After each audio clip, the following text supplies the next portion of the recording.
How are you advising your chief execs to best manage that relationship with private equity? When you start with a private equity partner, is not going to be the team you finish with. Welcome back to the Private Equity Podcast by Raw Selection. Joining us today is Matt Sharrers, the managing partner of ETJ Advisory. Matt's firm coaches private equity-backed executives, sharing his advice and his experience of scaling and growing PE-backed businesses. His expertise and the premise of the discussion here is all around chief executives and executives alike on how they can go into entering into new private equity-backed businesses and scaling them to success. So sit in, let's dive in, and thank you very much for joining us and sharing everything you have done with us today, Matt. Matt, if you can share us a brief insight into you, please. Yeah, Alex, good to see you. Thanks for having me on the show. So my name's Matt Sharrers. I'm now the managing partner of ETJ Advisory, which is an advisory business that I started a few years ago. I specialize in coaching CEOs and advising boards, private equity-backed companies, to ensure they hit their mark. Previous to that, I was the first employee and CEO of SBI, which is a private equity backed. We sold it a couple of times. Growth advisory firm. It's been around about, I guess, 17, 18 years now. And prior to that, I was a sales leader in a large publicly traded business services company and played a little professional hockey out of school. So I've kind of had 3 distinct careers, and I guess I'm starting number 4. Appreciate the insight. So what's one mistake that you see either PE firms or portfolio companies making, and what actions would you suggest to correct them? You only want me to give you one? Well, there's probably a ton, but we'll focus on one to begin with. No, listen, I think, as it comes to, why I wrote the book, part of it was to really try to help not only the private equity firms that are investing, but most importantly, the founders and the second CEOs that are succeeding them understand how to navigate that tightrope, because succession is always tricky in the CEO seat, but taking over for a founder CEO has a unique set of challenges. And so I think what I've seen and what I observed, which was the impetus to write the book, and also I lived it, taking over for Greg Alexander, who was my partner and was our first CEO, is you underestimate some of the cultural impact of people who have come to work for a founder and a founder's vision. And even if you are there along the way, which I was, or you're coming in from the outside, it's figuring out how to maintain all of that good, all of that vision, and also recognize what your job to be done is as the quote scaler, that second CEO, but also having good alignment. If you do have a private equity sponsor, on how are we going to create value and what time frame are we going to do that over? Because oftentimes you see everybody aligned on the right things, but what you don't see, Alex, is the time frame and the investment required to actually pull those things off. Okay, so mention your book there. We'll kick off with that. Why the title of the book, The Second CEO? I think you might briefly give us an insight into it there, but just for clarification.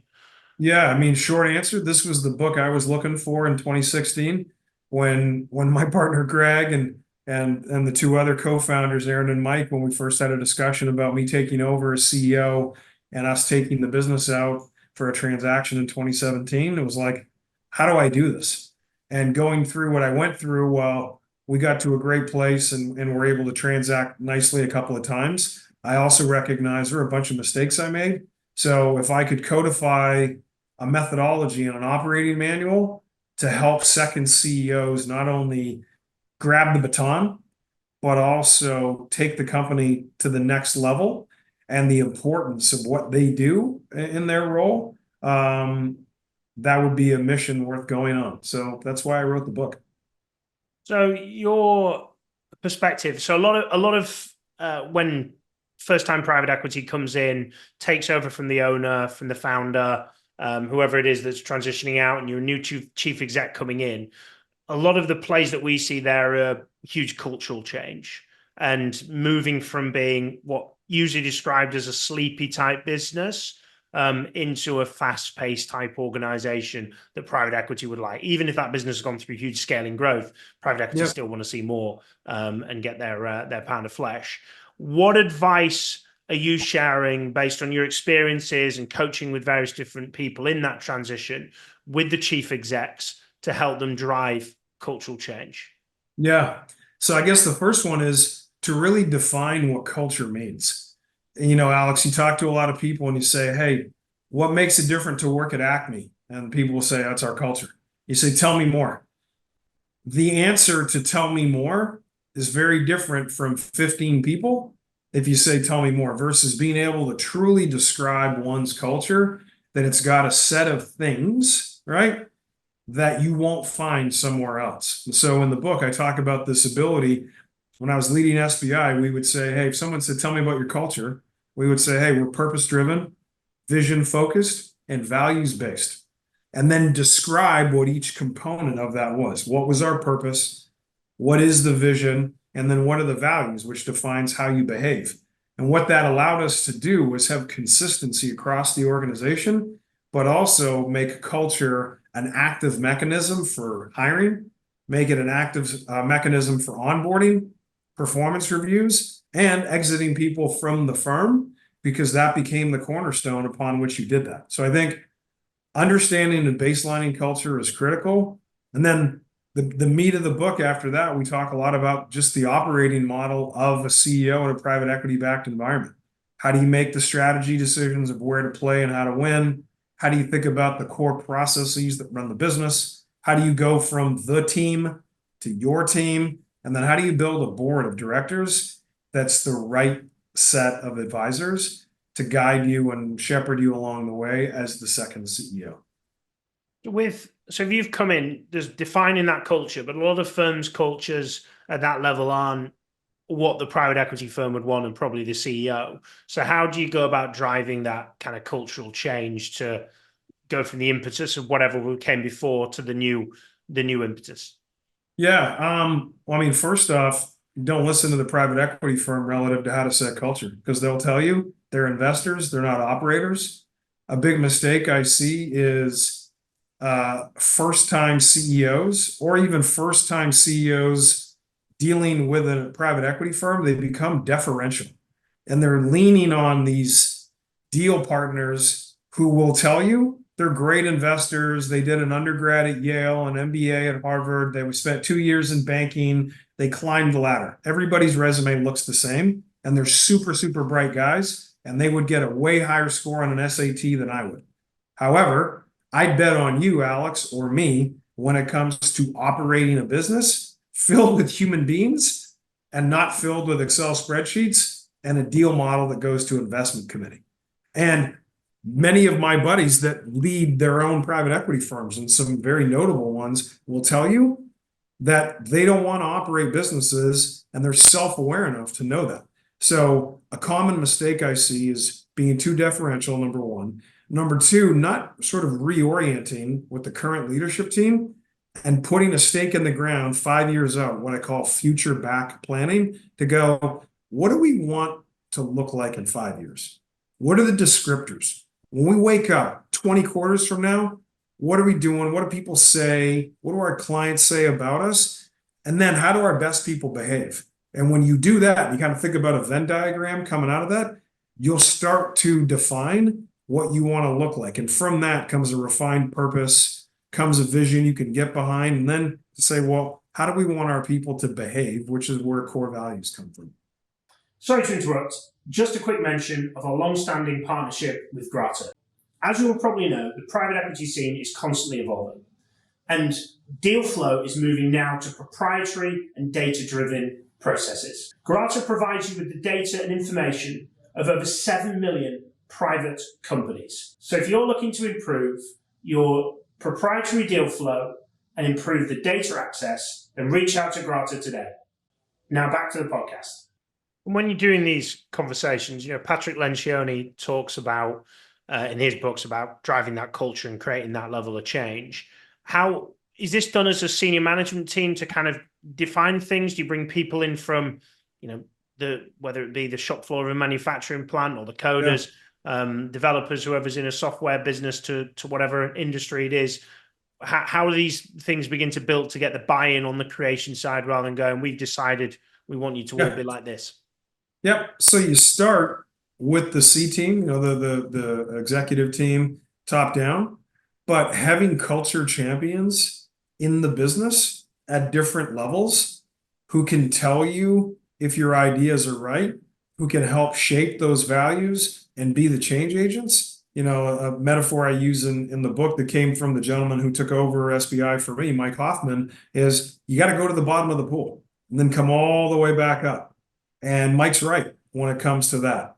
So that's how you do it. And then number two is, what are the cultural norms that you as a CEO develop that says the culture is alive? So how do you communicate? Do you talk about the values weekly?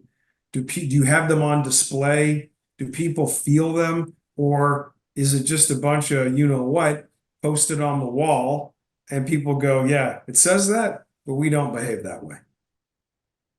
Yeah, makes sense. So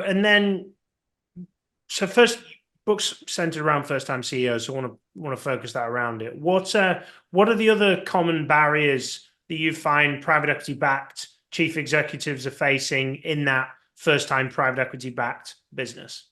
Yeah, trying to make sense of an underwriting base case that doesn't necessarily reflect the reality of running a business. So for those not familiar or steeped in private equity businesses, a private equity firm will do a deal model and they will go to investment committee and they will have what they call a base case that says, if we do the following things at this rate of growth, blah, blah, blah, here's our outcome, plus or minus 5 years from now.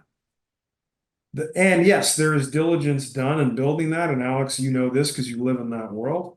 However, making sure that you really understand what it takes for the industrial logic to bring that to bear. Hey, we're going to open up a new market. We're going to scale this product through this channel. The level of effort it takes to put that change in place is often something that the business, if they're a first-time private equity-backed business, doesn't know how to run at that pace. They've been scaling and growing, but they don't know how to do it in a manner that a sophisticated investor who's got other portfolio companies has seen. So you sort of need in that first year to really understand, hey, how are we going to work together? Right? So I think that's the first one. And then the second one is, how is the private equity firm going to be a supporter and helpful, but not try to run the business and not overanalyzing too much data and not being in the way of the team, but giving the CEO and the CFO and the rest of the C team enough space to do their job.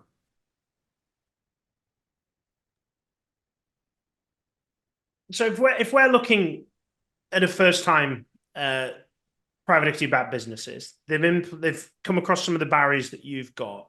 What are similar with the cultural type of question of driving and creating change? It seems like there's a relationship. Your kind of mantra is that the chief exec comes in and drives that. I completely agree with that. You've got to lean on the private equity and manage that relationship well. What advice are you sharing with those chief executives to be managing that relationship with the private equity firm when they might be saying one thing, the business might be demonstrating another, because the difference between the due diligence and actually what's going on could sometimes paint a different picture. How are you advising your chief execs to best manage that relationship with private equity? That you have an information advantage because you're running the business every single day. So don't be deferential to somebody that has an opinion. Be open to the opinion, right? No different than when a customer tells you, hey, I think you should change the way we do that. You do this for us. That's like, hey, appreciate the feedback. Thank you. You don't automatically go and change how you do business based on one customer. It's one opinion. And especially, Alex, if you have a private equity firm who doesn't necessarily have vertical expertise and has pattern recognition in your space. So they invested more because they like the thesis, they like the management team. But if they haven't done 15 other companies that look like yours in the same industry, they're going to be looking for you to be the expert, right? Versus somebody who's like, hey, All we do is professional services firms between 25 million and 100 million with 20% EBITDA margins, and we help them get tech enabled, scale their business development, and do M&A. If they got a playbook for that, then you're probably having a different type of conversation versus how do I implement your playbook, but still in a contextual way that makes sense for our firm. What's one major thing that you wish that you knew when you were going into that environment as a executive within a private equity backed business, that you're like, if I knew this beforehand, life would have been a lot simpler? That's a good question. And there's definitely more than one. But I would say probably the biggest learning that I had going in is because I was running the business pre-private equity and then running the business post-private equity in two different transactions, probably recognizing the importance of us agreeing on inorganic and how we were going to think about acquisitions and over what time frame. I think that was something that when I was CEO, we could have done faster and more thoughtful. And it wasn't that my sponsor wasn't supportive of that. I think I was still wedded to it's going to be all organic because that's what I know. That's what we've done, a little bit of chest pounding. Then I should have really sat back and thought about value creation from a different perspective. When you say this term value creation, it's an overused term in private equity. What's your take on value creation, and where might be a bit of a big topic, but where people should get started around even just considering how to look at what areas of value creation they should deploy in a business? Yeah. So number one, that your business, you're creating value for shareholders. And at the end of your quote tenure, the business is worth, significantly more, and you're able to generate somewhere between, 2 to 3.5 times a return on invested capital. I mean, that's the math answer, right? Relative to where do you begin? I mean, to me, as a growth guy growing up and building a go-to-market advisory firm, I don't think there's any faster path to value creation than sustainable growth, both organic and inorganic. That's very thoughtful because you can take cost out and you can be clever with financial engineering, but eventually you got to figure out how to grow the top line. And most businesses now, right, there isn't going to be enough waste that you can just slash your way to great returns. So, and this isn't a math thing, talk to any, top tier private equity deal partner or founder with very notable names, and they would point to growth as a lever of value creation. I think the other thing is recognizing the team you have when you start with a private equity partner is not going to be the team you finish with. You're going to need people who understand what it looks like at the next milestone and know what that journey is. And so having a mix of people who've been there before versus those who can organically scale in their role is also very critical. Not only am I the host of the Private Equity Podcast, but I'm also the founder and managing partner of Raw Selection. Raw Selection is a private equity specialist executive search firm with two divisions, one that focuses on portfolio, C-suite executive hires, and one that focuses on private equity direct hires of your back office and investment deal professionals to the industry. Alongside the podcast, we're passionate about giving back to the industry and giving people information that they can run and utilize. One thing we do regularly every year is we run salary reports on accurate and live data of people that we've interviewed and people that have shared their information with us. So if you're looking to compare your current compensation or your compensation for your next hire in your private equity firm or portfolio company, then please check out our YouTube channel and see the playlist of salary surveys. How did you find that transition, Matt? Because it's difficult for a lot of executives who, yes, like yourself, really, you've come up through into private equity with the business. You've then gone once, you've then gone twice.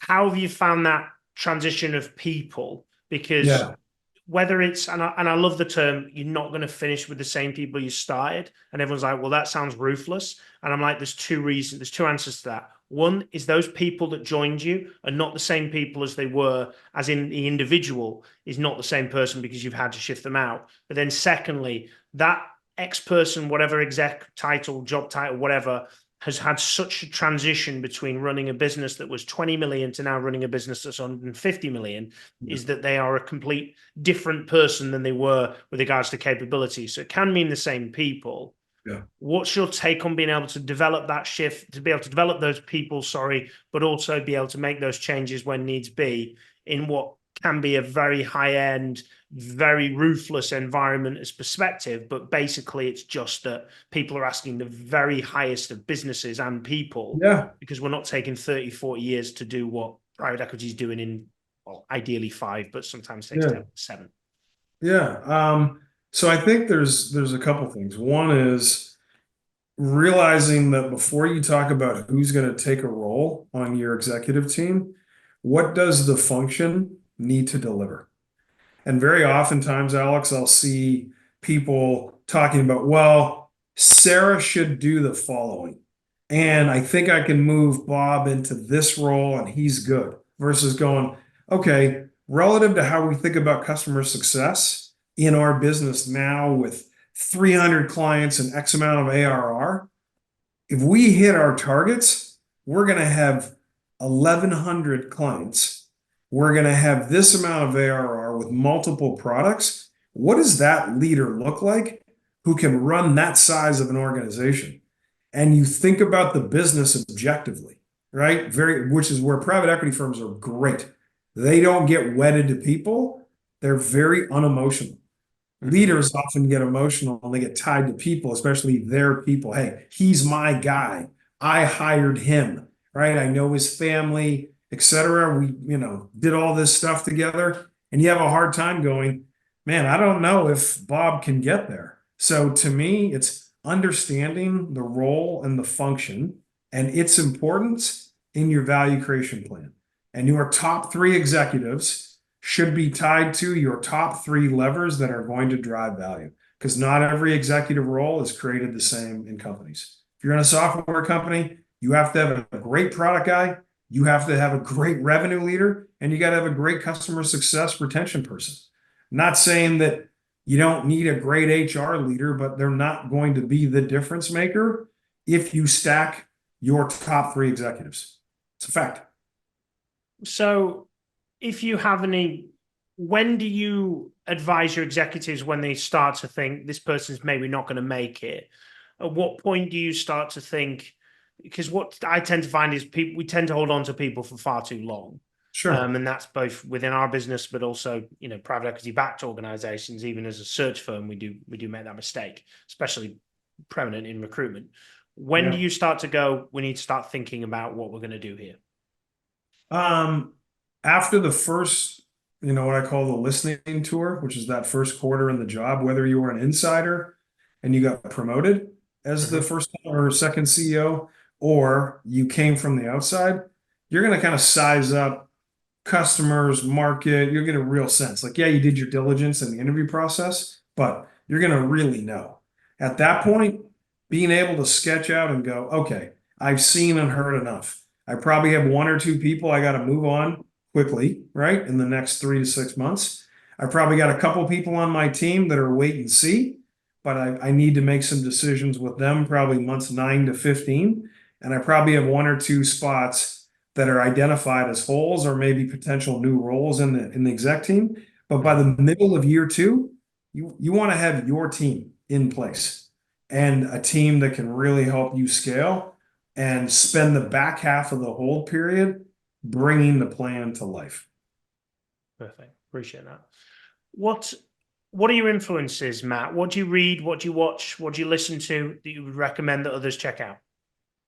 Yeah, I mean, I'm not a big fiction guy, right? So right now I'm reading actually a lot of books on the second half of life and to having purpose and real meaning, which was part of the impetus of writing this book. So I'm a big fan of anything that Arthur Brooks puts out. I just read From Strength to Strength, one of the best books I've read.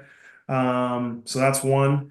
I'm also big on gratitude journaling and I meditate every day. So I started doing that in the CEO seat because I think if you don't have time for yourself and you don't reflect on your thoughts, you spend all your time reacting and you don't have that piece.